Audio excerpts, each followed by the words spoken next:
This is my take at 10, and it's time for an occasional item that we do on the show called We Feel Your Pain, in which I reach out to a celebrity or public figure that's going through a tough time.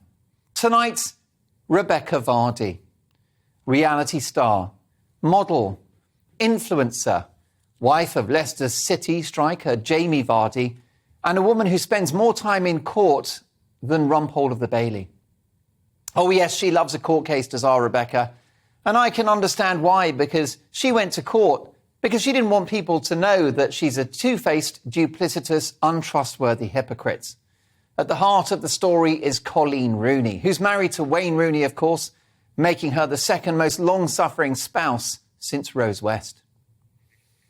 Coleen wrote on Instagram that she suspected Rebekah Vardy was sharing private information about her and feeding it to the press.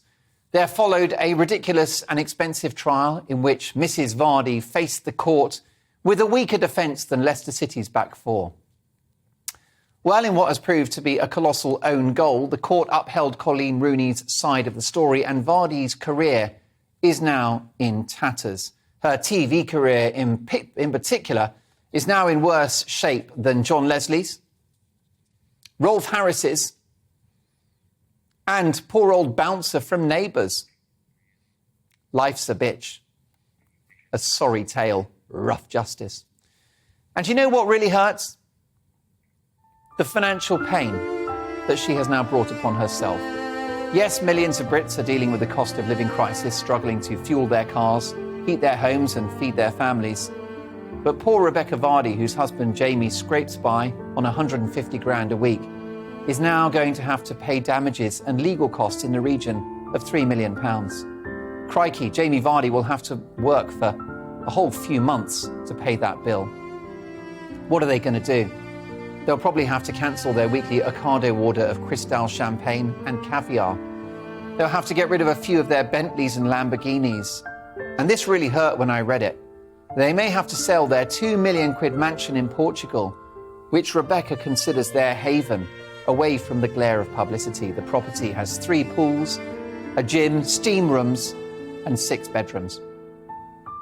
The idea that they may now have to stay at a travel lodge, a Butlins or a Centre Parks fills me with horror.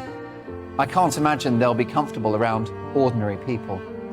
Yes, she didn't have to bring this case. Yes, she didn't have a leg to stand on. And yes, she was given several opportunities to cancel this court case or settle out of court with a donation to charity.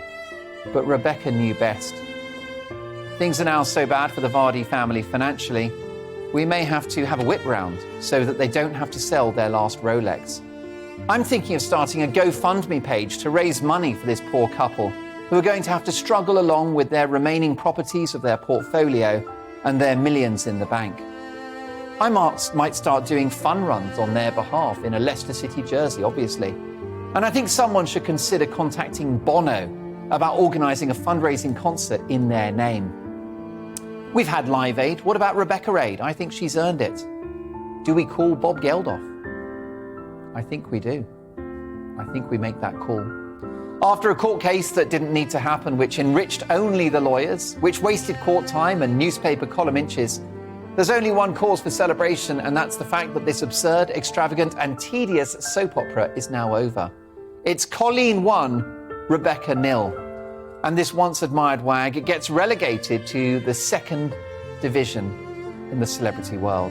She'll now be warming the bench for the rest of her days, the only player to have sent herself off. Rebekah Vardy, we feel your pain. Do we call Bob Geldof? I think we do. #, pray for Rebekah.